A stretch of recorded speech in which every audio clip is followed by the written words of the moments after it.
আসসালামু আলাইকুম, শুভ সকাল। সবাইকে স্বাগত জানাচ্ছি Bangladesh association of psychiatrist BAP আয়োজিত এবং অপসনিন ফার্মা নিবেদিত আরোগ্য নিকেতন মনের স্বাস্থ্যে।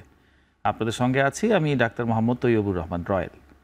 আমরা আজকে আলোচনা করব সবচেয়ে গুরুতর একটি মানসিক রোগ নিয়ে, তার নাম হচ্ছে বাইপোলার ডিসঅর্ডার। যতগুলো গুরুতর মানসিক রোগ বা সিভিয়ার মেন্টাল ডিসঅর্ডার আছে, এই বাইপোলার ডিসঅর্ডার কিন্তু তার মধ্যে অন্যতম। এটি কোথাও কোথাও বাইপোলার মুড ডিসঅর্ডার বা বাইপোলার অ্যাফেক্টিভ ডিসঅর্ডার এই নামেও কিন্তু এটিকে ডাকা হয়। তো আমরা এই বিশেষ রোগটি নিয়ে আলোচনার জন্য আজকে আমাদের স্টুডিওতে দুজন সম্মানিত অতিথিকে উপস্থিত করেছি। আমার ডানে আছেন ডক্টর জিনাত ডি লাইলা, সহযোগী অধ্যাপক হিসেবে আছেন উনি জাতীয় মানসিক স্বাস্থ্য ইনস্টিটিউট, এবং আমার বামে আছেন ডক্টর মুস্তাকিম ফারুকি, সহকারী অধ্যাপক ইবনে সিনা মেডিকেল কলেজ ও হাসপাতাল। আপনাদের দুজনকেই আমাদের স্টুডিওতে স্বাগত জানাচ্ছি। এই যে বাইপোলার ডিসঅর্ডার বা bipolar mood disorder, bipolar affective disorder, এই বাইপোলার ডিসঅর্ডারটা আসলে কি, আপনি যদি আমাদেরকে একটু সংক্ষেপে বুঝিয়ে বলেন।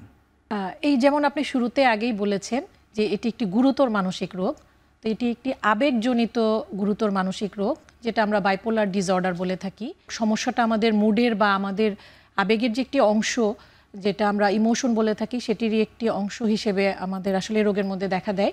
এবং এই রোগের ক্ষেত্রে সাধারণত একই ব্যক্তির মধ্যে দু ধরনের সমস্যা দেখা দেয়। কখনো আবেগের ভীষণ তারতম্য হয়, কখনো সে ম্যানিয়া বা অতি উৎফুল্ল থাকে, আবার কখনো সে একদম বিষণ্ণ হয়ে যায়। আমরা যেটাকে বলে থাকি ম্যানিক এপিসোড এবং হচ্ছে ডিপ্রেসিভ এপিসোড। এছাড়াও এই দুটোর মাঝামাঝি কিন্তু একটি এপিসোড হয়, যেটাকে আমরা হাইপোম্যানিয়া বলে থাকি। তো যেহেতু এইটি মুড ডিসঅর্ডার, আর এই রোগটি কিন্তু একটু গুরুতর মানসিক রোগ, এবং সাধারণত দেখা যায় এই রোগটি কিন্তু পুনরায় বারবার হওয়ার একটা বা এপিসোডিক হওয়ার একটি প্রবণতা থাকে। এছাড়াও আমাদের যেটি বললাম যে কখনো কখনো এই রোগটি আমাদের এপিসোডিক হওয়া ছাড়াও দেখা যায় ক্রনিক হিসেবেও কিন্তু আমাদের থাকতে পারে যে কোনো একজনের মধ্যে। আচ্ছা, তাহলে আমরা যেটা আপনার কথা থেকে বের হচ্ছে যে এটা একটা এপিসোডিক ডিসঅর্ডার মূলত, অর্থাৎ এটি কিছুদিন হয় এবং কিছুদিন মাঝখানে ভালো থাকে। এবং আপনি কিছু এপিসোডের কথা উল্লেখ করেছেন, manic episode, hypomanic episode, depressive episode.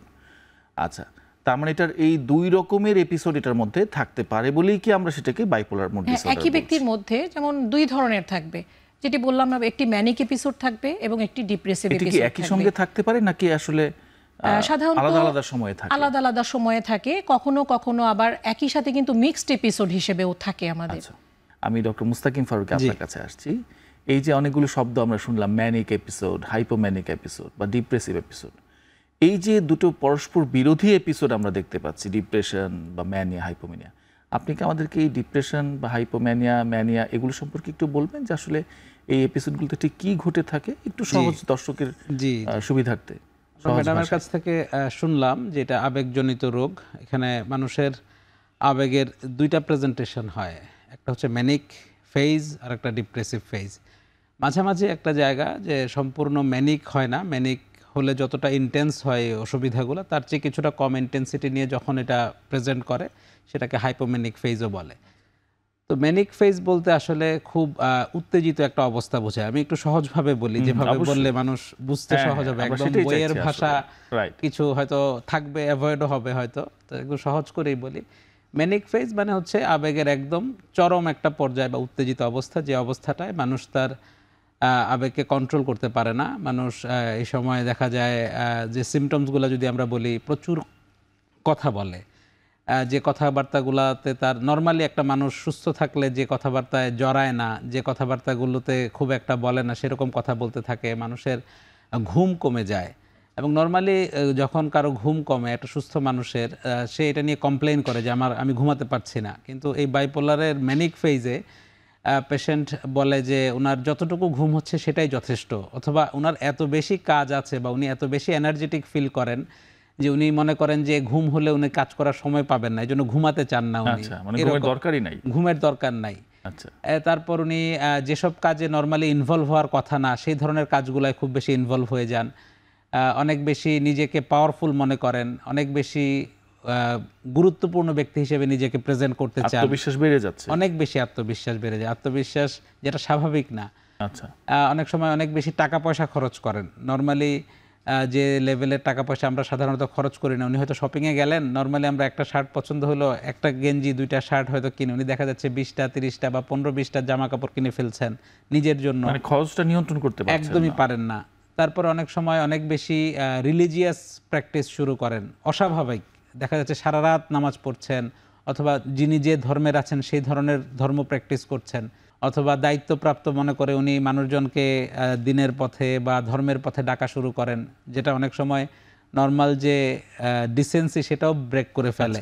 এই ধরনের প্রেজেন্টেশনে ম্যানিক ফেজ অনেক সময় যে যৌন চাহিদা, যেটা মানুষের প্রতিটা মানুষেরই যৌন চাহিদা থাকবে, কিন্তু সেটার যে একটা লিমিটেশন থাকে সেটাও উনি অনেক মানে সময় সামাজিক যে বিধিনিষেধ এই জিনিসগুলো উনি মেনটেন করতে পারেন না। এটা হচ্ছে ম্যানিক ফেজ মোটা দাগে। আর এর উল্টাটা কি আগ্রাসী হয় এই ধরনের, অনেক সময় অ্যাগ্রেসিভ হয়, ওই যে নিজের যে পাওয়ারটা আছে সেটা শো করতে গিয়ে অনেক সময় উনি দেখা যায় এমন সব আচরণ করে ফেলেন, এমন সব কার্যক্রমে ইনভলভ হয়ে যায় যেটা আসলে অনেক বেশি পাবলিক নিউসেন্স ক্রিয়েট করে, এবং সামাজিক পারিবারিক নানা মানে জীবনের প্রতিটা ক্ষেত্রেই দেখা যায় ঝামেলা শুরু হয়ে যায়। এর বাইরে আমরা যদি ম্যানিক ফেজের বাইরে হাইপোম্যানিক ফেজটা বলেই তারপরে ডিপ্রেশনে যাই। হাইপোম্যানিক ফেজ এই যে এতক্ষণ যা বললাম এই ধরনের আচরণই হয়, কিন্তু ইন্টেন্সিটিটা কম হয়, মানে কিছুটা কমভাবে প্রেজেন্টেশনটা হয়। এটাকে আমরা হাইপোম্যানিক ফেজ বলি। আর ডিপ্রেসিভ ফেজ তো হচ্ছে ডিপ্রেশনের যে ফিচার্সগুলো আছে, যে মানুষ চুপচাপ হয়ে যায়, বিষণ্ণ হয়ে যায়, কথা কম বলে, যে স্বাভাবিক কার্যক্রমগুলোতে মানুষ নিয়মিত অংশগ্রহণ করে জীবনের, সেগুলোতে আগ্রহ পায় না, তারপরে একা একা থাকতে পছন্দ করে, অনেক সময় ঘুমেরও সমস্যা হয়, এক্ষেত্রেও ঘুমের সমস্যা হয়। কিন্তু ম্যানিক ফেজের ঘুমের সমস্যা আর এটার ঘুমের সমস্যার মধ্যে একটু পার্থক্য আছে। এর বাইরে ডিপ্রেশনে যেটা অনেক সময় নিজের ক্ষতি করে ফেলতে পারে ডিপ্রেশন থেকে। আচ্ছা, পরিবারের জন্য যে মেসেজটা দেখা যায় যে ডিপ্রেসিভ অবস্থাটা যখন থাকে পরিবারের সদস্যরা এটাকে খুব বেশি মানে নোটিশ করেন না, যে উনি ওনার মতো চুপচাপ হয়তো আছেন, উনি কারোর জন্য প্রবলেম তৈরি করছেন না, বিরক্ত করছেন না, এই জন্য এটা দেখা যায় আননোটিসড থেকে যায় অনেক সময়।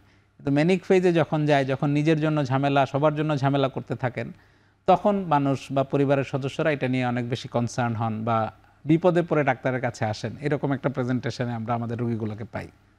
অসংখ্য ধন্যবাদ ডক্টর মুস্তাকিম ফারুকী, বেশ সবিস্তারে ব্যাখ্যা করবার জন্য। জি ধন্যবাদ। আমি ম্যাডাম আপনার কাছে আবার আসছি।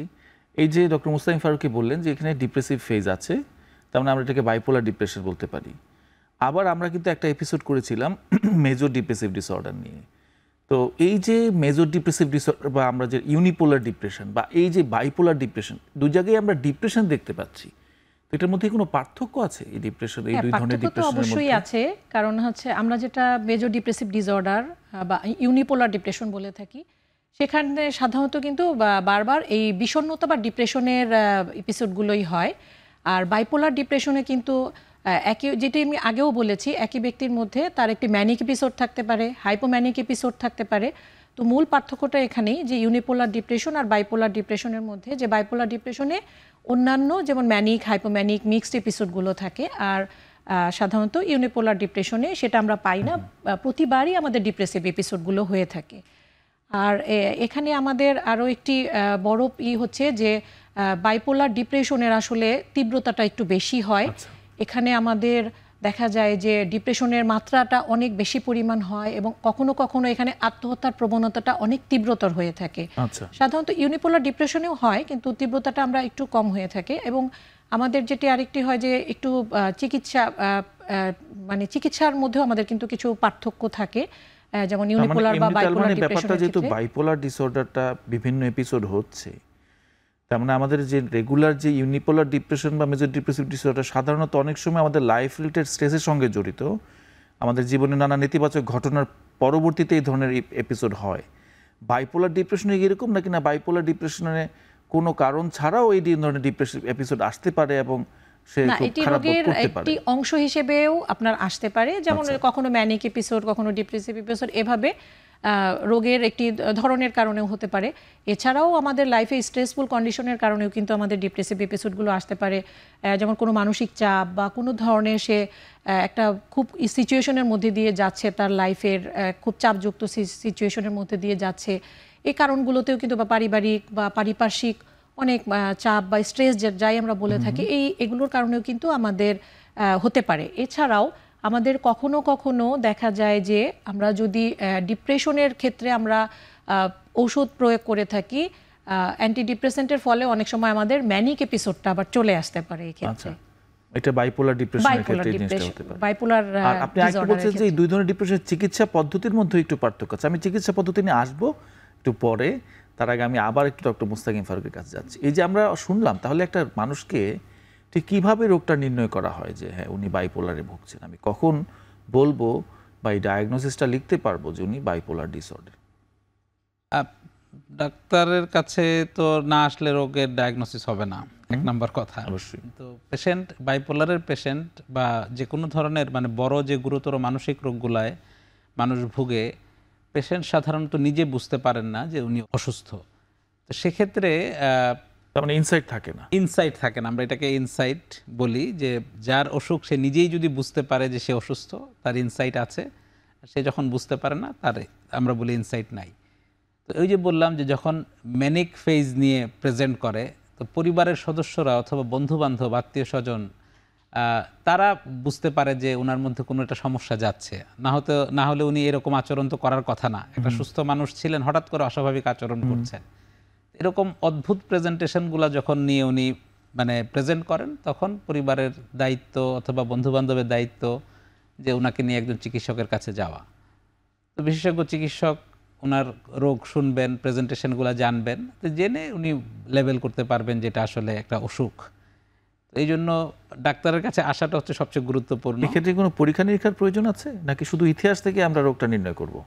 আমরা পরীক্ষা নিরীক্ষা বলতে মোটা দাগে যদি মানে এটার জন্য তেমন কোনো পরীক্ষা করে যে ডেফিনেট এই পরীক্ষার রেজাল্ট দেখে বলতে পারবো যে এটা বাইপোলার, এরকম কোনো পরীক্ষা আসলে নাই। তবে অনেক অর্গানিক কারণে অনেক সময় একই ধরনের প্রেজেন্টেশন হতে পারে। হ্যাঁ, আমরা সহজ করে বললে ব্রেনে টিউমার জনিত কারণে, অথবা অনেক ওষুধ খেলে অনেক সময় এরকম একটা প্রেজেন্টেশন হয়। তো সেগুলা যখন ডাক্তারের কাছে আসবে, ডাক্তার সেই রিলেটেড কিছু পরীক্ষা যদি প্রয়োজন মনে করেন, মানে সেটা কিছু কিছু ওষুধেও এই ধরনের ম্যানিক লাইক ফিচার হতে পারে। জি। অন্য রোগের ওষুধ, অন্য কিন্তু রোগের ওষুধের কারণে তার প্রতিক্রিয়াটা হচ্ছে ম্যানিক ম্যাডাম এপিসোডের মতো। বলেছেন, আমরা একটু আগে যে ম্যাডাম বললেন ইউনিপোলার ডিপ্রেশন অথবা বাইপোলার ডিপ্রেশনের ক্ষেত্রে আমাদের ট্রিটমেন্টের একটা সিস্টেমই হচ্ছে অ্যান্টিডিপ্রেসেন্ট দেই আমরা। অ্যান্টিডিপ্রেসেন্টের কাজ হচ্ছে মানুষকে বিষণ্ণ অবস্থা থেকে মানে উৎফুল্লতার দিকে নিয়ে আসা। তো এটা যদি আপনার লেভেল ক্রস করে ফেলে উইদাউট মনিটরিং, যদি কেউ ওষুধ খেতে থাকে, মনিটরিংটা খুব জরুরি। মনিটরিং বলতে ফলো আপ বিশেষজ্ঞ ডাক্তারের। তো দেখা যায় যে অনেক সময়ই অ্যান্টিডিপ্রেসেন্ট খেতে খেতে তার মধ্যে ইউফোরিক একটা স্টেট ডেভেলপ করে ফেলে। এটাকে অ্যান্টিডিপ্রেসেন্ট ইনডিউসড ম্যানিয়া বলি আমরা। তো সেক্ষেত্রে হতে পারে। আবার অনেক ক্ষেত্রে আমরা স্টেরয়েড ইউজ করি। স্টেরয়েড একটা অত্যন্ত গুরুত্বপূর্ণ ঔষধ, বিভিন্ন রোগে এটা ইউজ করা হয়। আর্থ্রাইটিস বা বিভিন্ন রকমের ইনফ্ল্যামেটরি কন্ডিশনসে স্টেরয়েড দেওয়া হচ্ছে। কমনলি ইউজড এবং মিসইউজডও বলবো আমি। আমাদের বিভিন্ন যে ওষুধের দোকানগুলোতে গেলে স্টেরয়েড, যে ওজন বাড়ানো দরকার কারো, সে স্টেরয়েড খাচ্ছে। কেউ ফর্সা হতে চায়, স্টেরয়েড ইউজ করতেছে। তো স্টেরয়েডের ইউজটা, এবং স্টেরয়েড নিলে খুব দ্রুতই একটা সাময়িক রিলিফ পাওয়া যায় যে কোনো একটা ক্রনিক মানে পেইনফুল কন্ডিশন থেকে। এরকম একটা অবস্থা যেহেতু প্রচলিত সমাজে, তো স্টেরয়েডের মিসইউজের কারণে অনেক সময় দেখা যায় যে এই ধরনের ম্যানিক ফিচার প্রেজেন্টেশন হিসেবে শো করতে পারে। আমাদের সময় হয়েছে একটা বিরতি নেবার, আমরা কিছুক্ষণ পরেই ফিরছি। জি, ধন্যবাদ।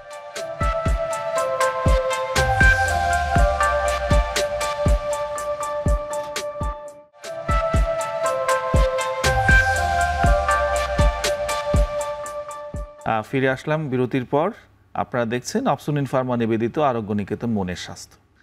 ম্যাডাম, একটু আগে ডক্টর মুস্তাকিম ফারুকী যে কথাগুলো বলছিলেন, আমি সেটা সূত্র ধরে আসছি যে অর্থাৎ বিভিন্ন অন্যান্য শারীরিক কারণেও বাইপোলার মতো ফিচার নিয়ে আসতে পারে, ম্যানিক ফিচার নিয়ে আসতে পারে। ব্রেনের অসুখ আছে, কিছু ওষুধের কথা বলেছেন, স্টেরয়েড জাতীয় ওষুধের কথা বলেছেন, এরকম হয়তো আরও অনেক কিছু আছে। মাদকাসক্তির সঙ্গে কি এর কোনো সম্পর্ক আছে কিনা? হ্যাঁ, মাদকাসক্তির সঙ্গে তো এর একটি খুব গুরুত্বপূর্ণ সম্পর্ক আছে। কখনো কখনো দেখা যায় যে যখন এই ম্যানিক এপিসোড বা ডিপ্রেসিভ এপিসোড হয়, তখন কিন্তু রোগী এই মাদকাসক্তিতে অনেক সময় জড়িয়ে পড়ে। তখন তার আসলে যেটা আমরা বললাম যে ইনসাইট কথাটা বললাম, যে তার বোঝার ক্ষমতা থাকে না আমি একটি সমস্যায় ভুগছি, বা হচ্ছে তার রোগের একটি ওই লক্ষণের মধ্যেই পড়ে যে সব কিছুতে তার অতিরিক্ত চাহিদা বেড়ে যাওয়া, বা তার বুঝতে না পারা যে কোনটা সঠিক কোনটা বেঠিক। এই কারণে অনেক সময় মাদকাসক্তিতে সে জড়িয়ে পড়ে। সাধারণত দেখা যায় সারা বছর সে কোনো মাদক নেয় না, কিন্তু যখনই তার একটি ডিপ্রেসিভ বা ম্যানিক এপিসোড সুইং হয় সেই সময় দেখা যায় সে মাদকাসক্তিতে জড়িয়ে পড়ে। আবার কখনো কখনো মাদকাসক্ত যিনি আছেন তিনি হয়তো ক্রনিক মাদক নিচ্ছেন, সেই ক্ষেত্রে দেখা যায় মাদকজনিত কারণেও হচ্ছে কিন্তু তাদের একটা মুড ডিসঅর্ডার হয়, আমরা যেটাকে সাবস্টেন্স ইনডিউস মুড ডিসঅর্ডার বলে থাকি। কোন ধরনের মাদকের ক্ষেত্রে এরকম বাইপোলারের মতো ফিচার নিয়ে আসতে পারে? আমরা কিছু কিছু মাদকের ক্ষেত্রে এরকম দেখতে পাই যে কিছুদিন খুব হইচই করে, আবার কিছুদিন একটু চুপচাপ হয়ে যাচ্ছে। পার্টিকুলারলি এরকম কোনো মাদকের নাম কি ম্যাডাম বলবেন যে যেটার ক্ষেত্রে আপনারা এই ধরনের এপিসোডগুলো বেশি পেয়ে থাকেন? আমাদের যেমন আমাদের বাংলাদেশে তো কমনলি যেসব মাদকগুলো গ্রহণ করে থাকে, ক্যানাবিস বা গাঁজা বলে থাকি, বা অ্যামফেটামিন বা যেটা আমরা ইয়াবা নামে পরিচিত, বা এছাড়াও অন্যান্য অনেক মাদকই আছে, বা দেখা যায় একই সাথে অনেকগুলো মাদক নিয়ে থাকে, যেটাকে আমরা পলিসাবস্টেন্স বলে থাকি। তো এই মাদকের ফলে দেখা যায় যে এই বিভিন্ন ধরনের যে ব্রেইন স্টিমুলেন্ট মাদকগুলো, এই ফলে কিন্তু আমাদের দেখা যায় যে ম্যানিক এপিসোডগুলো আমাদের সাধারণত দেখা যায়।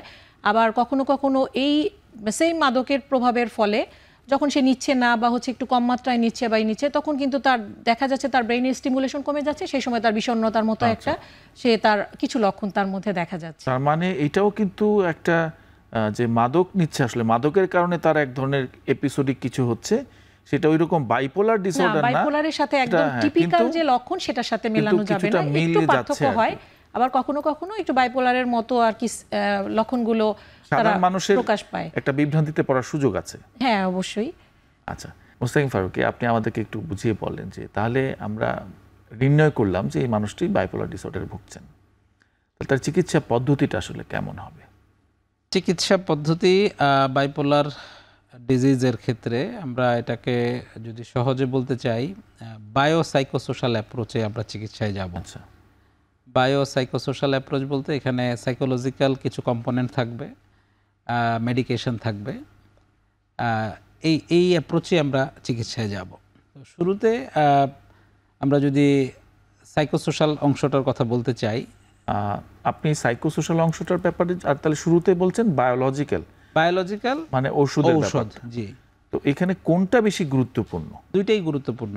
কেন গুরুত্বপূর্ণ? বায়োলজিক্যাল বা মেডিকেশনটা যদি আমরা না ইউজ করি, তার যে অ্যাকিউট যে প্রেজেন্টেশন, এইটাকে কন্ট্রোল করা যাবে না। দুটার মধ্যে ধরুন কিছু কিছু রোগে আমরা দেখছি যে সেখানে ওষুধ বা কাউন্সিলিং দুটা গুরুত্বপূর্ণ, দুটারই প্রয়োজন রয়েছে এবং কোনোটার চেয়ে কম নয়, কিন্তু আমরা বাইপোলার কি এরকম বলার সুযোগ আছে নাকি না এখানে কোনো সুনির্দিষ্টভাবে একটা আপার হ্যান্ড নিচ্ছে? না, আমি বলবো বরং দুইটারই একদম সমান গুরুত্বই আছে। কারণ আপনি যদি ওষুধ ইউজ না করেন, আপনার অ্যাক্টিভ ফেজ কন্ট্রোল হবে না। আর আপনি যদি সাইকোসোশ্যাল অ্যাপ্রোচকে গুরুত্ব না দেন, বা কাউন্সিলিং যেটাকে সহজ করে সবাই বলে, তাহলে আপনার এই রোগটা যেহেতু এপিসোডিক ফিরে আসে বারবার, এই ফিরে আসাটা ঠেকানো যাবে না যদি আপনি কিছু নির্দিষ্ট নিয়ম না মানেন। আপনি যদি কাউন্সিলিংটা ঠিক মতো না মানেন, সেক্ষেত্রে দেখা যাবে যে রোগ বারবার ফিরে আসে। ঠিক আছে, তাহলে আমি বায়োলজিক্যাল ব্যাপারটা সম্পর্কে একটু ম্যাডামের কাছে জেনে আসি, তারপর আমি আপনার কাছে সাইকোসোশ্যাল অ্যাপ্রোচ। অসুবিধা নেই।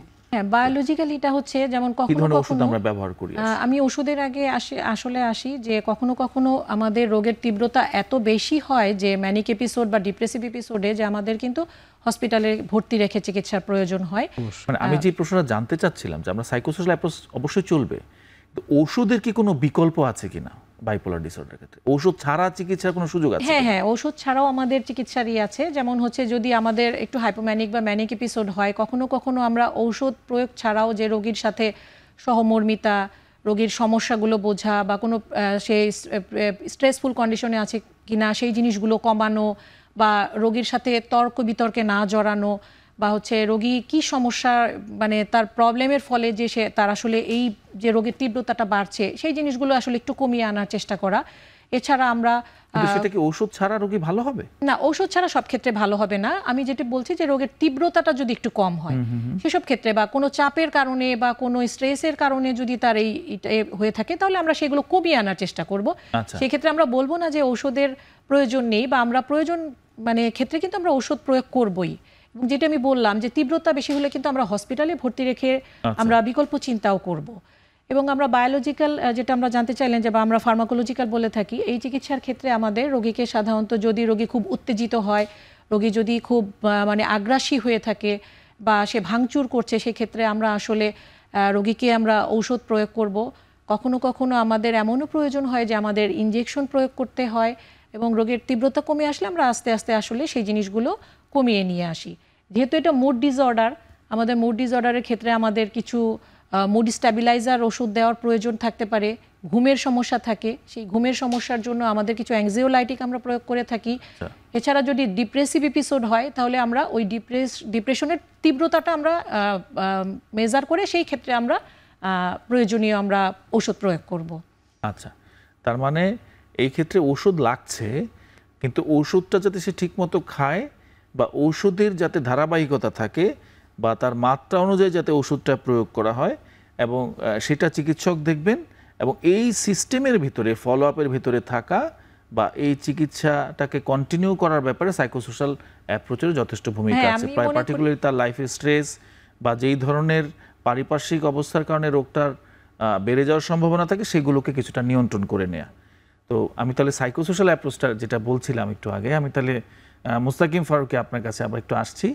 সাইকোসোশ্যাল অ্যাপ্রোচটা আমাদেরকে একটু বুঝিয়ে বলবেন। একটু ম্যাডাম যে জায়গায় শেষ করলেন সেখানে একটু কথা বলতে চাই যে আমাদের রোগীরা আসে, প্রথমেই মানসিক রোগের ডাক্তারদের কাছে আসতে চায় না, তারপরে যখন আসে সে কমন কথাটা বলে যে ডাক্তার ঔষধ ছাড়া কিভাবে ভালো থাকা যাবে সেটা বলেন। তো এই একটা অ্যাপ্রোচের কারণে আমাদের জন্য চিকিৎসা শুরু করাটাই কঠিন হয়। তো উইথ রেসপেক্ট টু এভরিওয়ান, সব পেশেন্ট পার্টি এবং রোগীর লোকজন সবাইকে মানে যথাযথ সম্মান দিয়েই বলতে চাই যে এই অ্যাপ্রোচে যদি আমরা সবসময় চিন্তা করি আসলে রোগ ভালো করা কঠিন এবং ভালো থাকাও কঠিন। সুতরাং ম্যাডাম যেরকম বললেন যে ওষুধ যেমন প্রয়োজন, ওষুধের মাধ্যমে আমরা রোগটাকে নিয়ন্ত্রণে রাখবো, আর রোগটার ফিরে আসা প্রতিহত করার জন্য সাইকোলজিক্যাল ম্যানেজমেন্টটা খুব জরুরি। তো সেক্ষেত্রে এক নাম্বার যে জিনিসটা হচ্ছে সেটা psycho education to patient and family. আমরা এই রোগটার ধরন কি, কেন রোগটা হয়, রোগটা হওয়ার পরে রোগটা কি কি করলে ফেরত আসে, এই জিনিসগুলা আমরা খুব ভালোভাবে রোগীর লোকদেরকে বুঝিয়ে বলি, এবং এক্সপেকটেশনটা কি থাকবে পেশেন্ট পার্টির এটাও খুব গুরুত্বপূর্ণ। যে এই আমি যদি ডিজিজটা নাই বুঝলাম তাহলে আমি আশা করতেছি যে এই অসুখটা হয়তো 3 দিনেই ভালো হয়ে যাবে, অথবা এটা হয়তো আমার একটা নর্মাল জ্বরের মতো একটা অসুখ হইলো, যে অসুখটা আমি 1 কোর্স অ্যান্টিবায়োটিক খাইলাম, খাওয়ার পরেই দেখা গেল যে আমার এই অসুখ একদম ভালো হয়ে গেছে। এটা যে আসলে এইভাবে কাজ করে না, এই জিনিসটা শুরুতেই পার্টিকে আসলে বুঝিয়ে বলা উচিত। আদারওয়াইজ ওনারা দেখা যাবে যে এক ডাক্তারের কাছ থেকে আরেক ডাক্তার, এক ডাক্তারের কাছ থেকে আরেক ডাক্তারের কাছে ঘুরতে থাকে। এটা একটা বড় সমস্যা। বাস্তবসম্মত ধারণা রোগীকে দেয়া বা রোগীর পরিবার সদস্যদেরকে দেয়া, এটা আসলে কি মানে শুধু শুধু আমি মিথ্যা আশা দেওয়ার দরকার নাই। যে অসুখটা হয়েছে এটা তো রোগীর হয়েছে এবং এটাকে নিয়ে ডিল করতে হবে রোগীর অভিভাবকদেরকে, পরিবারকে। সুতরাং ওনারা যদি এই রোগটার সম্পর্কে পুরোপুরি না জানেন, না বুঝেন ওনারা কী নিয়ে ডিল করছেন, তাহলে তো আসলে ওনারা রেডি থাকতে পারবেন না যে এটা কীভাবে এটাকে হ্যান্ডেল করতে হবে। তো সাইকো এডুকেশনের পরে আমরা রোগীর যখন কিছুটা ইনসাইট ফিরে আসে, মানে ওষুধ দেওয়ার পরে যখন রোগী কিছুটা সুস্থ হয়, তখন আমরা কগনিটিভ বিহেভিয়ারাল থেরাপি দেই। সেক্ষেত্রে রোগীর চিন্তাভাবনাকে আমরা ট্রেনিং দেই, বা কিভাবে চিন্তা করলে উনি অসুবিধায় পড়বেন না, কিভাবে চিন্তা করতে পারলে উনি ওনার স্বাভাবিক কার্যক্রমগুলো চালু রাখতে পারবেন, এই ধরনের কিছু নিয়মকানুন শেখানো হয়, কগনিটিভ বিহেভিয়ারাল থেরাপি। তারপরে আরেকটা গুরুত্বপূর্ণ থেরাপি আছে interpersonal and social rhythmic therapy, IPSRT বলে এটাকে। এটা বাইপোলারের জন্য একটা আলাদা সাইকোসোশ্যাল অ্যাপ্রোচ, যে ব্যক্তিগত যে সম্পর্কের যে ক্রোধ, রাগ, অভিমান, ভালোবাসা, এই জিনিসগুলোকেও কন্ট্রোল করার জন্য কিছু জিনিস, কিছু প্রক্রিয়া বা কিছু মেথড আমরা শিখাই। আর তার সাথে সোশ্যাল রিদমিক থেরাপিটা হচ্ছে তার যে ডেইলি লাইফটা সে যে মানে জীবনযাপন করবে, এইটার কিছু নিয়ম কানুনের মধ্যে তাকে চলে আসতে হবে। তার সকালের মানে একটা যে রুটিন ওয়াইজ লাইফ তাকে লিড করতে হবে, যেহেতু এটা বারবার ফেরত আসে এবং ফেরত আসার পিছনে কিছু কারণ আছে, সেটা হয়তো আরেকটা কোয়েশ্চেন আপনি হয়তো করবেন, সেখানে আমরা বলবো। তো এই কারণগুলোকে প্রতিহত করতে হলে এটা সুন্দর গোছানো জীবনযাপন যদি উনি না করেন তাহলে দেখা যায় যে এটা খুব বেশি হ্যাম্পার হয়। তো এই জিনিসগুলো আমরা এই সোশ্যাল রিদমিক থেরাপির মাধ্যমে আমরা প্রশিক্ষণ দেই। তারপরে আমরা আছে এখানে ফ্যামিলি ফোকাস থেরাপি। এটাতেও পেশেন্ট যেহেতু একজন রুগী, যে নিজে রুগী, শুধু তার জীবনটাই যে বাধাগ্রস্ত হচ্ছে ব্যাপারটা এমন না, ওনার কারণে ওনার পরিবারের অনেকেরকেই এটা এফেক্ট করে। আচ্ছা, তো এই এফেক্টটা থেকে বাঁচতে হলে পরিবারকে এই রোগ সম্পর্কে জানা, এবং পরিবার সবাইকেই দেখা যাবে যে ওই সময় কিছুটা এই রোগকে টার্গেট করে বা অ্যাপ্রোচ করে ওনাদের লাইফস্টাইলে কিছু চেঞ্জ হয়তো আনা লাগতে পারে, সেটা আমরা এই ফ্যামিলি ফোকাস থেরাপিতে দিই। তারপরে পিয়ার বা গ্রুপ থেরাপিও একটা গুরুত্বপূর্ণ মানে থেরাপির অংশ, যে একই ধরনের ডিজিজে যারা ভুগছেন তারা যদি নিজেরা একটা গ্রুপে বা কানেক্টেড থাকেন, যে এই অসুখটা হলে এরকম হয়, এই অসুখটা হলে আমরা এইভাবে এটা ম্যানেজ করেছি, ওনারা যদি নিজেরা এটা একটা টাইমে কানেক্টেড থাকতে পারেন বা গ্রুপ থেরাপির মতো একটা অ্যারেঞ্জ করা যায়, সেক্ষেত্রে ওনারা মানসিকভাবে কিছুটা সাহস, কিছুটা শক্তি ওনারা অর্জন করেন। Thank you doctor Mustakim Farooki. এইবার আমরা একটা বিরতিতে যাব, বিরতির পর ম্যাডাম আমি আপনার কাছে ফিরে আসব।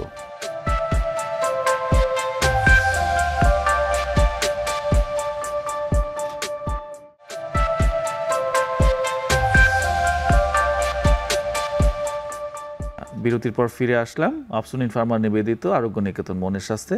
ম্যাডাম, আমরা যেটাতে ছিলাম, যে আগের প্রশ্নে মুস্তাকিম ফারুকী যেটা বলছিলেন যে এই রোগটি বারবার ফিরে ফিরে আসে, তার মানে কি এটি কখনোই ভালো হয় না? তাহলে আমরা কেন চিকিৎসা করব? আর এই সূত্র ধরে আমি এটাও জানতে চাইবো আপনার কাছে যে আসলে কি সেই কারণগুলো যার কারণে এটি বারবার ফিরে ফিরে আসছে। আসলে এই রোগটি ভালো হয় না এমন নয়, এটা আসলে আমরা যেটি বলি যে ইপিসোডিক, বারবার আমরা বলার চেষ্টা করছি, বারবার ফিরে আসার সম্ভাবনা থাকে। ম্যানিয়া বা হাইপোম্যানিয়া বা হচ্ছে আমাদের ডিপ্রেসিভ এপিসোড হচ্ছে, আমরা যখনই যেটি হবে, যেই এপিসোডটা হবে ওই অনুযায়ী আমরা চিকিৎসা প্রয়োগ করব। এবং আমরা যেটা বলবো যে আমাদের ডাক্তার মুস্তাকিম আগেও বলেছেন যে হচ্ছে আমাদের নিয়মিত একটা ফলো আপের মধ্যে থাকতে হবে। আসলে ফলো আপ না করলে আমরা যদি ঔষধ খাওয়াটা ছেড়ে দিই তাহলে কিন্তু রোগের আবার ফিরে আসার প্রবণতাটা চলে আসবে। এবং দেখা যায় অনেক সময় ওষুধ খেয়ে একদম সম্পূর্ণ নিয়ন্ত্রণে থাকে, ভালো থাকে, সেই সময় কিন্তু রোগী ওষুধ খাওয়া ছেড়ে দেয় যে আমার তো এখন সমস্যা নেই, আমি কেন ওষুধ খাবো। কিন্তু সেই সময় ওষুধ খাওয়ার প্রয়োজনীয়তা আছে, না হলে আমাদের এই যে এপিসোডগুলো এগুলো বারবার হতে থাকবে। আর আমি ঔষধের মধ্যে থাকলে বা নিয়মিত আমি ওষুধ সেবন করলে দেখা যাবে যে আমাদের এপিসোডগুলো কম হচ্ছে এবং আমাদের যে কাজের কোয়ালিটি বা কোয়ালিটি অফ লাইফ সেটা আমরা মেনটেন করতে পারছি। আর এটা বারবার হওয়ার প্রবণতা থাকে অনেক সময়, যেটি আমি আগেও বলেছি, সে যদি কোনো তার লাইফের অ্যাডভার্স সিচুয়েশনের মধ্যে দিয়ে যাচ্ছে, তার কাজের চাপ বেশি, তার পারিবারিক কোনো অশান্তি আছে বা তার পারিপার্শ্বিক কোনো সমস্যা, তার চাকুরি লাইফে কোনো সমস্যা, এই যে যদি স্ট্রেসফুল কন্ডিশনগুলো বা তার রোগের মেইনটেনিং কিছু ফ্যাক্টরস থাকে, সেই ফ্যাক্টরসগুলোর কারণেও কিন্তু প্রবণতা থাকে। আবার বংশগত কারণেও কিন্তু দেখা যায় যে কোনো সমস্যা নেই কিন্তু তার বংশে আছে, সেজন্য কিন্তু এপিসোডিকিটি ফিরে আসতে পারে। এই মোটামুটি এই কারণগুলোর কারণেই কিন্তু আমাদের আসলে বারবার ফিরে আসে। এবং যেটি বললেন যে আসলে সম্পূর্ণ কি ভালো হবে না, হ্যাঁ, আমরা এটা সম্পূর্ণ নিয়ন্ত্রণে রাখতে পারি এবং 8-10টা স্বাভাবিক মানুষের মতো কিন্তু আমরা জীবনযাপন করতে পারি। অনেক মানুষের ক্ষেত্রে দেখা যায় যে একটা এপিসোড হওয়ার পরে অনেক লম্বা গ্যাপ দিয়ে হয়তো আরেকটা এপিসোড হচ্ছে, মানুষ ভুলেই যাচ্ছে যে তার এইরকম রোগটা আছে। এরকম কি আপনারা দেখেন? হ্যাঁ হ্যাঁ, দেখা যায় যে একটি এপিসোডের পরে মানে 10 বছর অতিক্রান্ত হয়ে গিয়েছে বা তার চেয়েও বেশি সময় অতিক্রান্ত হয়েছে, সে ভালো আছে, তার এপিসোডটি হচ্ছে না। সেই ক্ষেত্রে কিন্তু মানে দীর্ঘমেয়াদী ওই হয়। বা কারো কারো ক্ষেত্রে আবার উল্টোটাও হয় যে বছরে দেখা যায় মানে একাধিক বা 4টির বেশি এপিসোডও কিন্তু হয়। আচ্ছা আচ্ছা। সেই ক্ষেত্রে কিন্তু দেখা যায় যে মানে আমরা র্যাপিড সাইক্লিং বলে থাকি, যে মানে একই বছরের মধ্যে বারবার একটি রোগীর মানে এপিসোডগুলো হচ্ছে এবং তার কাজের কোয়ালিটি খারাপ হয়ে যাচ্ছে, তার বারবার অসুস্থতা হচ্ছে, এটিও আমরা দেখতে পাই। এমনি ম্যাডাম, বছরের এই যে আমাদের ঋতুর সাথে কি কোনো সম্পর্ক আছে? গরম, শীত, এই ধরনের আমরা কোনো যে এটিকে সিজনাল অ্যাফেক্টিভ ডিসঅর্ডার অনেক সময় বলে থাকি, যে কখনো কখনো গরমের সময় বা বছরের মাঝামাঝি সময়ে বা শীতের সময় অনেক সময় তীব্রতা বাড়ে। গ্রাম দেশে যেমন অনেক সময় বলা হতো যে শীতের সময় সে অসুস্থ হয়ে যায়। তো এই সিজন অবশ্যই আমাদের ঋতুর সাথে, ঋতুর তারতম্যের সাথে আমাদের এপিসোডের একটি সম্পর্ক আছে। তবে এটা বলা যাবে না যে এই ঋতুতে এটি বেশি হয়, ওই ঋতুতে, এটা রোগীর উপর নির্ভর করে বা ওই ব্যক্তির উপর নির্ভর করে যে তার আসলে কোন সময় তীব্রতাটা বেশি হয়, যে তার বছরের মাঝামাঝি, তার শীতের শুরুতে অথবা তার গরমের মধ্যে। এটা ওই এক একজন ব্যক্তির ক্ষেত্রে আলাদা আলাদা করে কিন্তু এটি মানে ডিপেন্ড করে আসলে। আচ্ছা, থ্যাংক ইউ ম্যাডাম। মুস্তাকিম ফারুকী, আমি আবার আপনার কাছে আসলাম। এই যে আমরা চিকিৎসার একটা রেজাল্ট সম্পর্কেও জানতে মানে জানলাম, এখন আমাদের লোকায়ত চিকিৎসা সেটা সম্পর্কে একটু বলবো। লোকায়ত চিকিৎসা আমরা যেটা শুনে থাকি যে বিয়ে করিয়ে দাও ভালো হয়ে যাবে, তো এইটার কি ফলাফল আপনি বলেন? কারণ এটা কি আসলে যেমন আমাদের কমন দুটো প্রশ্ন থাকে, যে একটা হচ্ছে যে এই রোগ হচ্ছে, ওষুধ খাচ্ছে, বিয়ে করতে পারবে কিনা, আবার একটা গ্রুপের বিশ্বাসই থাকে যে বিয়ে করিয়ে দিলে ভালো হয়ে যাবে। এই বিষয়ে যদি আমাদেরকে একটু বলেন। জি, এটা আমাদের একটা সামাজিক গুরুত্বপূর্ণ প্রশ্ন। আমরা খুব ফেস করি, আমাদের কাছে রোগীরা এসে বলে, প্রথম কোয়েশ্চেনটাই যদি বিশেষ করে রোগী যদি মেয়ে হয়, হ্যাঁ, সেক্ষেত্রে অবিবাহিত মেয়ে হয়, যে স্যার আমরা কবে বিয়ে দিতে পারবো, আর বিয়ে করাইলে উনি তো বলতেছে বা এলাকার মানুষজন বলতেছে বা আমার চাচা বলছেন যে বিয়ে দিলে রোগটা ভালো হয়ে যাবে। সেক্ষেত্রে এক নাম্বার হচ্ছে এটা একটা মানসিক রোগ, এই রোগটাকে আগে আমাদেরকে অ্যাকসেপ্ট করতে হবে, এটা লুকানোর বিষয় না। আমি যদি এটাকে লুকাই তাহলে আসলে চিকিৎসা হবে না। তো বিয়ে আমরা অবশ্যই বিয়েতে যেতে পারবো, বিয়ে অবশ্যই আমরা এই রোগীদের ক্ষেত্রে বলবো যে অবশ্যই ওনারা বিয়ে করতে পারবেন, তবে রোগটাকে নিয়ন্ত্রণে এনে উনি অন্য অসুখ হলে যেমন মানুষ ডায়াবেটিস হলে মানুষ বিয়ে করবে না, বা আপনার হার্টের অসুখ হলে মানুষ বিয়ে করবে না, তো সেটা করলে কি হার্টের অসুখ ভালো হয়ে যাবে বা ডায়াবেটিসের ওষুধ ভালো হয়ে যাবে? হবে না, তো এটা তো এরকম হয় না। সেক্ষেত্রে এই রোগের চিকিৎসা হিসেবে বিয়েটা কখনোই ঠিক না, বরং এটা বিয়েটাকে যদি আমরা চিকিৎসা হিসেবে চিন্তা করি এটা আরও বড় ক্ষতির কারণ হবে। আমরা বারবারই ম্যাডাম বললেন যে স্ট্রেসফুল কন্ডিশনে এই রোগটা ফেরত আসতে পারে। আমি যদি এই রোগটার চিকিৎসা ঠিক মতো না করে বিয়ে দেই, বিয়ে অবশ্যই একটা গুরুত্বপূর্ণ জীবনের একটা মানে অংশ, এটা তো একটা স্ট্রেসফুল কন্ডিশনও। একটা মানুষ, একটা মেয়ে বা একটা ছেলে, সে যখন একটা বিয়ে করছে তার জন্য এটা একটা নতুন দায়িত্ব হিসেবে তার জীবনে আসছে। তো সে যদি সুস্থ না হয় তাহলে এই বিয়ে তাকে কীভাবে সুস্থ করবে, বরং এটা রোগকে আরও বেশি ক্ষতিগ্রস্ত করবে, এক নাম্বার কথা। দুই নাম্বার কথা, বিয়েতে আমরা যাব, কিন্তু বিয়েতে যাওয়ার আগে রোগ নিয়ন্ত্রণে আসতে হবে। ম্যাডাম বারবারই বললেন এটা এপিসোডিক, এমনও হয় যে, এবং এটার বৈশিষ্ট্য যে এটা যখন এপিসোডটা শেষ হয় এই রোগের, মানুষ একদম স্বাভাবিক জীবনযাপন করেন, একদম বলতে 100-তে 100 স্বাভাবিক জীবনযাপন, মানে বুঝার কোনো উপায় থাকে না যে উনি অসুস্থ মানুষ, আর বুঝবে না যে তার কিছুদিন আগে এমন মানসিকভাবে অসুস্থ ছিলেন, মিনিমাম কোনো ক্লুও থাকে না। তো সেক্ষেত্রে যখন বিয়েতে আমরা যাচ্ছি এবং আমরা যদি আমাদের লাইফ পার্টনার যে হবে তার সাথে ব্যাপারটাকে গোপন করে যাই, তাহলে তো এই রোগটার ফেরত আসাকে আমরা ঠেকাতে পারবো না। আমরা বারবার বলছি সাইকো এডুকেশন দরকার, যে কিছু কাজ আছে, কিছু নিয়ম আছে, কিছু রুটিন আছে, তার মাধ্যমে ওনাকে বাকি জীবনটা যাপন করতে হবে। একটা হার্টের অসুখ যার হয়, কার্ডিয়াক সার্জারি যার হয়, সে যেমন সারা জীবন কিছু নিয়মের মধ্যে তাকে যেতে হয়। সে চাইলেই অনেক বেশি তৈলাক্ত খাবার খেতে পারবে না, সে চাইলেই খুব রিস্কফুল কন্ডিশনে গিয়ে কোনো কিছু করতে পারবে না। একই রকম এটা এরকম একটা ডিজিজ যে তাকে সারা জীবনই কিছু নিয়মের মধ্যে দিয়ে চলতে হবে। তো তার লাইফ পার্টনার যদি এটা না জানেন তাহলে উনি কিভাবে এই নিয়ম মেনটেন করবেন? তার লাইফ পার্টনার যদি ওষুধের গুরুত্বটা না বুঝেন তাহলে উনি কিভাবে এই ওষুধের মেডিকেশনের ফলো আপটা মেনটেন করবেন? এই জন্য বিয়ে যদি দিতে হয়, আমার এক নাম্বার বা এটাই উচিত যে অবশ্যই জানিয়ে বিয়ে দিতে হবে যে আমাদের একটা অসুখ আছে, এই অসুখটা নিয়ন্ত্রণে থাকে, এটা জেনে যিনি বিয়ে করবেন সেখানেই বিয়ে দিতে হবে, এক নাম্বার কথা। আর বিয়ে দিলে অসুখ ভালো হবে, আপনি যে প্রশ্নটা করলেন এটা কি হয়? আসলে না, বরং এটাতে আরও রিস্ক বেড়ে যায়, গোপন করলে রিস্ক বেড়ে যায়। সুতরাং বিয়ে অবশ্যই হবে, তবে with the advice of the, মানে ডাক্তারের পরামর্শ সহই মানে বিয়েতে যেতে হবে। আচ্ছা, তো এই বিয়ের সাথেই সূত্র ধরে আসছি, পার্টিকুলারলি যেটা ফিমেলের প্রশ্ন আসলে, ম্যাডাম আমি আপনার কাছে আসছি যে এই যে আপনারা কিছু ওষুধ ব্যবহার করছেন, অ্যান্টিসাইকোটিক ওষুধ, মুড স্টেবিলাইজার ওষুধ, এখন এই ওষুধগুলো কতটা নিরাপদ একটা ফিমেলের ক্ষেত্রে, অর্থাৎ পার্টিকুলারলি গর্ভাবস্থায় একটা ফিমেলে যদি এরকম রোগ নিয়ন্ত্রণে আছে, ওষুধও খাচ্ছে, তো বিয়ে করলে তো তাকে স্বাভাবিক তার পরিবারের স্বার্থে তাকে হয়তো কনসিভ করতে হবে, তো এই ক্ষেত্রে কি কোনো বিশেষ সতর্কতার প্রয়োজন আছে কিনা, বা এই ওষুধগুলো কি উনি গর্ভাবস্থায়ও চালিয়ে যেতে পারবেন কিনা? ধন্যবাদ, এটি খুবই গুরুত্বপূর্ণ একটি প্রশ্ন। যেমন কারো যদি বাইপোলার রোগ থাকে, যেমন সে ফিমেল, সে তো হচ্ছে বিবাহিত, সে একটা সংসার করার জন্য সে একটি সন্তানের মা হতে চাইবেন, সেক্ষেত্রে আসলে যদি আগে থেকেই কারো বাইপোলার ডিসঅর্ডার থাকে তাহলে আমরা বলবো যে একজন মনোরোগ বিশেষজ্ঞর পরামর্শ নিয়ে আসলে সে প্রেগনেন্সিটা আসলে সে কখন নিবে, কখন তার জন্য নিরাপদ, এই পরামর্শটা সে আগেই নেবেন, এবং এ ব্যাপারে তার পরিবারের লোকদেরও সতর্ক থাকতে হবে, এবং সেটা হচ্ছে একজন মনোরোগ বিশেষজ্ঞের পরামর্শ নিলে জিনিসটা একটু নিরাপদ হয়। কখনো এরকম হতে পারে, হ্যাঁ, সে একটা এপিসোডের মধ্যে ছিল কিন্তু হঠাৎ করে তার এই গর্ভাবস্থা বা প্রেগনেন্সিটা চলে আসছে। তো সেক্ষেত্রে আমরা যেটা করি যে প্রথম ফার্স্ট ট্রাইমেস্টার বা গর্ভাবস্থার প্রথম দিকটায় আমরা সাধারণত একটু সতর্কতা নিয়ে থাকি।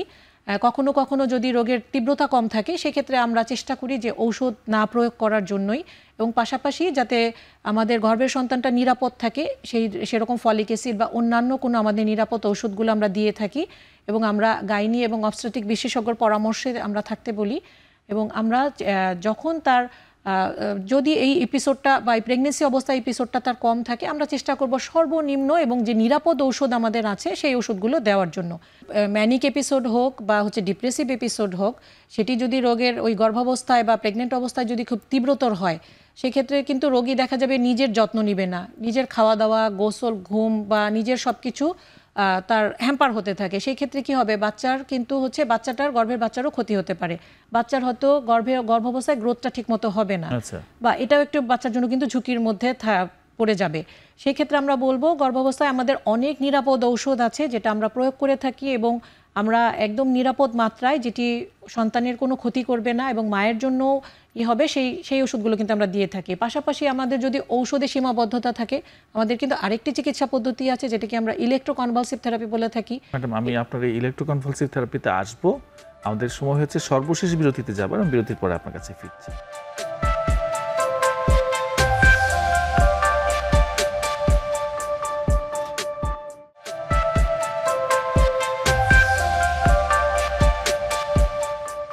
ফিরে আসলাম অপসনিন ফার্মা নিবেদিত আরোগ্য নিকেতন মনের স্বাস্থ্যে। ম্যাডাম, আপনি বলছিলেন যে পার্টিকুলারলি প্রেগনেন্ট অবস্থায় অনেক নিরাপদ ওষুধ আছে এবং তার বাইরেও ইলেকট্রোকনভালসিভ থেরাপির কথা আপনি বলছিলেন, পার্টিকুলার এই ধরনের বাইপোলার ডিসঅর্ডার ট্রিটমেন্টের ক্ষেত্রে একটু বলবেন। হ্যাঁ, আমাদের যেটি আমরা বললাম যে কখনো কখনো আমরা দেখা যাচ্ছে যে খুব বেশি মাত্রায় ওষুধ প্রয়োগ করতে পারছি না, বা ওষুধ প্রয়োগ করা রোগীর জন্য ঝুঁকিপূর্ণ হয়ে যাচ্ছে, বা গর্ভের সন্তানের জন্য ঝুঁকিপূর্ণ, বা রোগী অনেক সময় ডিপ্রেসিভ এপিসোডে খাওয়া দাওয়া বন্ধ করে দিচ্ছে, একদম খাচ্ছে না, বা হচ্ছে প্রচণ্ড আগ্রাসী আচরণ করছে। সেই ক্ষেত্রে ওষুধ আমরা দিয়ে আমাদের দেখা যাচ্ছে ফলাফলটা আমরা ভালো পাচ্ছি না। সেই ক্ষেত্রে কিন্তু একটু বিকল্প আমাদের চিকিৎসা পদ্ধতি আছে যেটা আমরা হচ্ছে ইলেকট্রোকনভালসিভ থেরাপি বলে থাকি। সেটি আমরা সাধারণত রোগীর শারীরিক পরীক্ষা নিরীক্ষা করে, মানে ইলেকট্রিক শক থেরাপি না, আসলে এটাই আমরা নেগেটিভভাবে বলবো না যে ইলেকট্রিক শক থেরাপি। এটি একটি চিকিৎসা পদ্ধতি, পৃথিবীব্যাপী এটির একটি গ্রহণযোগ্যতা আছে এবং এটি কিন্তু একটি নিরাপদই। এবং এটি দেওয়ার আগে আমরা কিন্তু সাধারণত রোগীর ফিটনেসটা দেখে থাকি, শারীরিক ফিটনেস। এটি আমরা সাধারণত পরীক্ষা নিরীক্ষা করে যখন এটা সার্টিফাই হয় না এই রোগীর জন্য এটি প্রযোজ্য, তখনই কিন্তু আমরা দিয়ে থাকি। মানে আমরা ছবিতে যেরকম দেখি একটা মানুষকে চেয়ারে বসিয়ে দুটো ইলেকট্রিক, ব্যাপারটি আসলে একদমই সেরকম নয়, তেমন আসলে না, অত ভীতিকর না, ভীতিকর নয়। এবং রোগীকে আন্ডার অ্যানেস্থেসিয়ার তত্ত্বাবধানে রোগীকে একদম নিরাপদভাবে, ব্যথামুক্তভাবে, রোগী কিছুই টের পায় না, এভাবে কিন্তু এই চিকিৎসা পদ্ধতিটি দেওয়া হয়। ধন্যবাদ ম্যাডাম আসলে আমাদেরকে এই বিষয়টি জানানোর জন্য। আমি আবার ডক্টর ফারুককে আপনার কাছে আসছি যে আমরা তো সব কিছুর পরেও আমরা রোগের লক্ষণ জানলাম, আমরা রোগের চিকিৎসা দেখতে পাচ্ছি, এবং আপনার কথাই এসছে, ম্যাডামের কথা এসছে যে এই এপিসোডগুলোর মাঝখানে রোগী সম্পূর্ণ স্বাভাবিক অবস্থায় চলে যাচ্ছে। তারপরে রোগীদের একটা কমন প্রশ্ন থাকে যেটা আমরা আসলে ওইভাবে উত্তর দিতে পারি না, সেটা রোগটা কেন হয়। এই কেনর কি কোনো সুনির্দিষ্ট উত্তর আমাদের জানা আছে? কেন হয় এটার তো অনেক রকম ব্যাখ্যা আছে। আসলে দেখা যায় যে স্ট্রেসফুল কন্ডিশনে মানে শুরুটা হয়, দেখা যায় একটা বড় কোনো লাইফ ইভেন্ট যেটা খুব বেশি স্ট্রেসফুল ইস্যু ছিল তার জীবনে, এরকম কোনো ঘটনার জন্য হয়তো তার এই এপিসোডটা শুরু হয়। তো একবার যখন এপিসোড চলে আসে, তারপরে এই এপিসোড বারবার ফিরে আসতে পারে খুব ছোট ছোট ইস্যুতেই।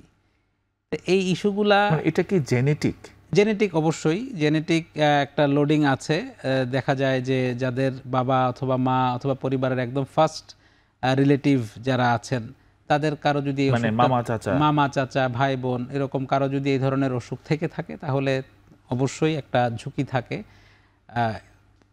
আত্মীয় স্বজনদেরও মধ্যে এই রোগটা চলে আসার।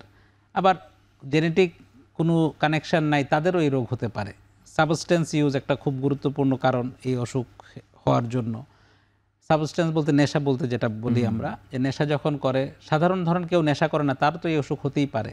আবার নেশা করার কারণে তার ব্রেইনের যে প্যাথোলজি বা ব্রেইনের যে ইন্টারনাল যে স্ট্রাকচার, সেটা তো এফেক্ট হচ্ছে, তার কারণে ভালনারেবিলিটিটা বেড়ে যায়। এইসব কারণেও হতে পারে। মূলত এভাবেই আমরা মানে বলতে চাই যে এটার একদম খুব ডেফিনেট কজ হিসাবে বলা কঠিন, যে এই কারণ আমরা ঠিক বলতে পারছি না, বলা কঠিন। তবে মানে গবেষণার কারণেই বোঝা যায় যে কিছু কিছু কারণে বারবার এটা হতে পারে বা ঝুঁকি বেড়ে যায়।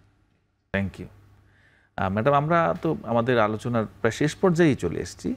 তা আমি এই যে বাইপোলার ডিসঅর্ডার নিয়ে আমরা আলোচনা করলাম, বা এই যে বিভিন্ন রোগ নিয়ে আমরা আলোচনা করছি, জনসচেতনতা তৈরি করার চেষ্টা করছি, এই বিষয়ে আপনি কি বলবেন যে বাংলাদেশে মানসিক স্বাস্থ্য সেবাটাকে আরও সহজলভ্য বা মানুষকে মানসিক স্বাস্থ্য সচেতনতাটাকে বৃদ্ধির ব্যাপারে আমাদের কি করার আছে? আর যদি আরও একটু জানতে চাই যে আপনি এইভাবে আপনি কি চিন্তা করেন যে 10 বছর পরে আপনি বাংলাদেশের মানসিক স্বাস্থ্য কোথায় দেখতে চান? ধন্যবাদ। আসলে আমাদের মানসিক স্বাস্থ্য নিয়ে সচেতনতা তৈরি করাটা খুবই গুরুত্বপূর্ণ। এক্ষেত্রে আমরা তো বলবো যে আমাদের ব্যক্তিগতভাবে আমাদের উদ্যোগ নিতে হবে, এছাড়াও সরকারি বেসরকারি পর্যায়ে যেমন হচ্ছে আমাদের মানসিক স্বাস্থ্য এটাকে গুরুত্ব দিয়ে আমাদের হচ্ছে বিভিন্ন কার্যক্রম আমরা নিতে পারি। আমাদের একদম জেলা উপজেলা গ্রামাঞ্চল পর্যায়ে পর্যন্ত আমাদের একটু যাতে সচেতনতা তৈরি হয় সে ব্যাপারে আসলে সরকারি উদ্যোগটা খুব গুরুত্বপূর্ণ। পাশাপাশি আমরা বলবো যে বেসরকারিভাবেও আমাদের, যেমন এই যে আজকে আমরা একটি অনুষ্ঠান করছি সচেতনতার জন্য, এছাড়াও আমাদের হচ্ছে যেমন প্রিন্ট মিডিয়া, তারপরে হচ্ছে আমাদের সংবাদপত্র বা বিভিন্ন ধরনের পত্রপত্রিকায় স্বাস্থ্য বিষয়ক ম্যাগাজিন বা লেখালেখি, এগুলোর মাধ্যমে তো আমরা আসলে তৈরি করতেই পারি আসলে। আর এছাড়াও আমাদের আরও কিছু, আমাদের যেটি বললেন যে 10 বছর পরে আমরা আসলে কিভাবে দেখতে চাই, এখন সোশ্যাল মিডিয়ার যুগ, আমরা সোশ্যাল মিডিয়ায় আমরা বিভিন্ন ধরনের মানসিক স্বাস্থ্য নিয়ে আমরা বিভিন্ন প্রচার প্রচারণা করতে পারি, বা আমাদের ছোট ছোট আমাদের যেটি বলি ভিডিও ক্লিপ, বা হচ্ছে আমাদের সচেতনতার জন্য যে আমাদের যার যার যেভাবে সামাজিক মাধ্যমে ব্যক্তিগত হোক বা সমন্বিত উদ্যোগে হোক, বা আমাদের বিভিন্ন ধরনের আমাদের সংস্থা আছে সেই সংস্থার মাধ্যমে, বা আমাদের অ্যাসোসিয়েশন অফ সাইকিয়াট্রিস্টের যে আমাদের এটা আছে আমাদের অ্যাসোসিয়েশন, তার মাধ্যমে উদ্যোগে আমরা বিভিন্ন ধরনের ছোট ছোট লিফলেট, বা আমরা যদি ভিডিও বা হচ্ছে আমরা যেভাবেই বলি যে আমরা প্রিন্টেডই, এবং এটা শুধু আমাদের নিজেদের মধ্যে সীমাবদ্ধ থাকবে না, এটি আমরা চেষ্টা করব একদম প্রান্তিক জনগোষ্ঠী, একদম যারা খুব দুর্গম এলাকায় আছে তাদের কাছেও যাতে পৌঁছায়, এই উদ্যোগটা আমাদের আসলে নিতে হবে। Thank you madam. Doctor Faruqui, আপনাকে একই প্রশ্ন করছি যে 10 বছর পরে বাংলাদেশের মানসিক স্বাস্থ্যকে আপনি কোথায় দেখতে চান? 10 বছর পরে দেখতে চাই যে 1 নাম্বার যে বাধাটা আমাদের মানসিক অসুবিধা বা অসুখের চিকিৎসাতে, এটা হচ্ছে সামাজিক ট্যাবু বা স্টিগমা যদি বলি আমি, যে আমার একটা মানসিক রোগ হয়েছে, এইটা আসলে কেউ স্বীকার করতে চাই না। আমরা প্রায়ই দেখি যে ডাক্তার, অন্য রোগের ডাক্তারদের সাথে চিকিৎসার পরে হাস্যোজ্জ্বল ছবি দেখতে পাই আমরা, যে চিকিৎসা নিয়েছি, ভালো হয়ে গিয়েছি, ডাক্তারকে ধন্যবাদ দিয়ে বিভিন্ন সোশ্যাল মিডিয়ায় ছবি পোস্ট হচ্ছে। কিন্তু কেউ নিজে মানসিকভাবে অসুস্থ বা তার পরিবারের কেউ অসুস্থ, সে একজন সাইকিয়াট্রিস্টের কাছে গিয়েছেন, সেটা কোথাও প্রকাশ করতে চান না এবং গোপন করতে চান আরও। এই যে ট্যাবুটা, এই ট্যাবুটা যদি ভাঙতে না পারি আমরা, আসলে এই মানসিক চিকিৎসাটাও সহজলভ্য হবে না এবং আমাদের রোগীদেরও সাফারিংসটা কমবে না। শুধু রোগী না, রোগীর পরিবার, বন্ধুবান্ধব। তো এই ট্যাবুটা বা স্টিগমাটা দূর করার জন্য যা করা উচিত তাই আমাদের আসলে করতে হবে। এবং আমি আশা করি বা স্বপ্ন দেখি যে 10 বছর পরে আমি এই অবস্থাটা থেকে আমরা বের হয়ে আসতে পারবো, যে রেগুলার মেন্টাল চেক আপটা একটা রেগুলার বেসিসে আমাদের মধ্যে প্র্যাকটিস হবে। এটা আমি সমাজে যথেষ্ট গ্রহণযোগ্য থাকবে যে কোনো মানসিক অসুস্থ ব্যক্তির, যে কোনো মানুষের। আর আসলে কোথায় কোথায় চিকিৎসা পাওয়া যায় এটাও কিন্তু অনেকের অজানা, এবং কোথায় গেলে আমি আসলে মানসিক স্বাস্থ্য নিয়ে সাহায্য পাবো এই ব্যাপারেও আসলে আমাদের কিন্তু আসলে একটু লোকজনকে জানাতে হবে, বা হচ্ছে গ্রামাঞ্চলেও হচ্ছে জানাতে হবে যে আসলে এই রোগের একটি সঠিক ও বৈজ্ঞানিক চিকিৎসা আছে। Thank you madam, thank you doctor Mustakim Faruqui, আপনাদের দুজনকে অসংখ্য ধন্যবাদ। দর্শক মণ্ডলী, আপনাদেরকেও ধন্যবাদ এতক্ষণ ধরে আমাদের সঙ্গে থাকার জন্য, এবং আশা করি আপনারা এই যে আমরা যে বিষয়গুলো আলোচনা করলাম সেখান থেকে আপনারা আপনাদের কাঙ্ক্ষিত তথ্যগুলো পেয়ে যাবেন। আপনারাও এই সচেতনতা সৃষ্টিতে আপনাদের ভূমিকা পালন করবেন। আপনাদের সবাইকে ধন্যবাদ। আসসালামু আলাইকুম।